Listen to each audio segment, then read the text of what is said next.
All right, welcome everyone. Today we're going to tackle two really critical topics in hematology: acute myeloid leukemia and autoimmune hemolytic anemia. We're going to break them down into the high yield points you absolutely need to know, whether you're on the wards or prepping for your boards. And right off the bat, I want to give a huge shout out and credit where it's due. This entire deep dive is based on the fantastic work of Dr. Mohammed El-Naghi Mohammed. We're so grateful to be able to build on his insights for you today.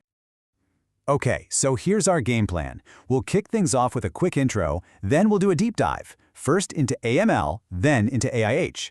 And we'll wrap it all up with the most important clinical takeaways to make sure this stuff really sticks.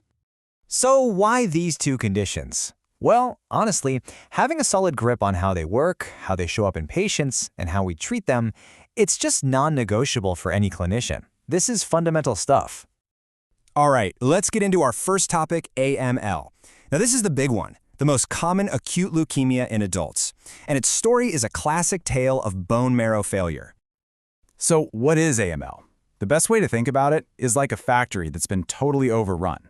These abnormal myeloid cells, these blasts, they just start multiplying out of control and take over the entire bone marrow. They crowd out all the good stuff, the normal production lines for red cells, white cells, and platelets. And it's this hostile takeover that leads to all the symptoms. And that factory takeover? Well, it leads directly to this classic triad of symptoms. Think about it. No red blood cells? That's your anemia, which is why patients feel so tired and look pale. No healthy neutrophils? That leaves the door wide open for all sorts of nasty infections. And no platelets? Well, that's why you see all the bruising and bleeding. It all just makes sense. Okay, now listen up. Within the world of AML, there's one subtype that you absolutely have to recognize on sight. We're talking about a true medical emergency, acute promyelocytic leukemia, or APL. This is the M3 subtype. So here's the deal. If you've got a patient you think has AML and they're showing signs of DIC, that's both bleeding and clotting, your alarm bells should be screaming APL. The genetic cause is this T1517 translocation. It creates this rogue protein that just dumps pro-clotting factors into the blood, setting off a disaster. But, and this is the amazing part, we have a specific life-saving treatment, ATRA. It directly targets that bad protein and can turn things around dramatically. You know, classifying AML isn't as simple as just looking at cells under a microscope anymore. It's gotten way more sophisticated. The modern WHO classification really digs into the genetics and the patient's history. And that's because it makes a huge difference, right? A patient who has a specific genetic tweak is completely different from someone who got AML after chemo for another cancer. It changes everything. And this is why that detailed classification matters so much. These features help us figure out who's at high risk. Take something like an FLT3 ITD mutation. That's not just a random string of letters. It's a huge red flag that tells us this leukemia is aggressive. And knowing that lets us tailor the treatment. It tells us we might need to be more aggressive, maybe consider a stem cell transplant, or use targeted drugs that go right after that specific mutation.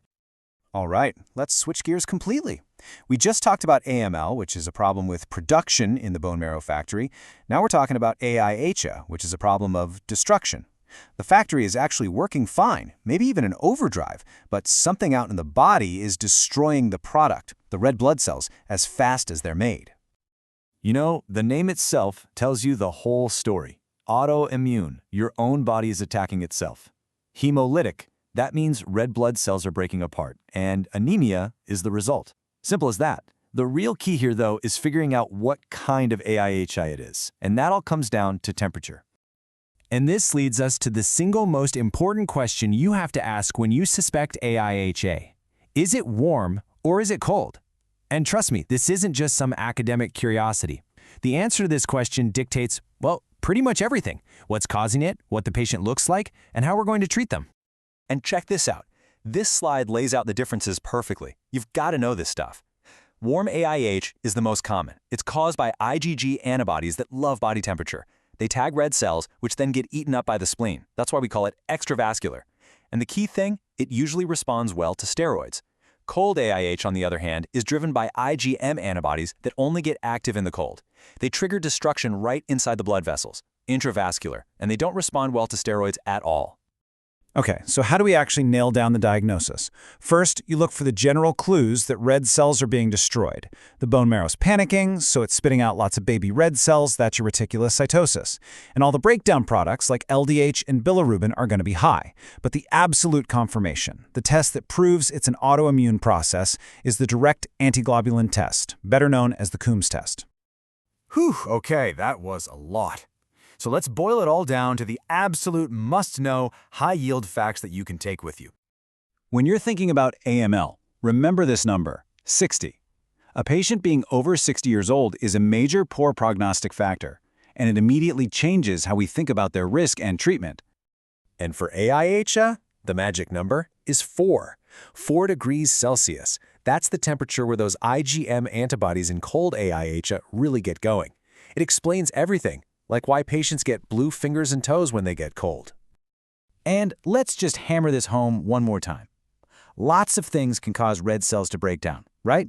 But the Coombs test, that's the smoking gun. A positive Coombs test confirms that the immune system is the culprit. It is the cornerstone of the diagnosis.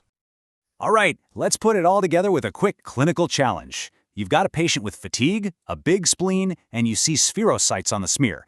The Coombs test comes back positive. So, what's your first move? Well, the big spleen points to extravascular hemolysis. The positive Coombs confirms it's autoimmune. This whole picture is screaming warm AIHA. So what's the treatment? Steroids. That's the kind of step-by-step thinking that makes a real difference.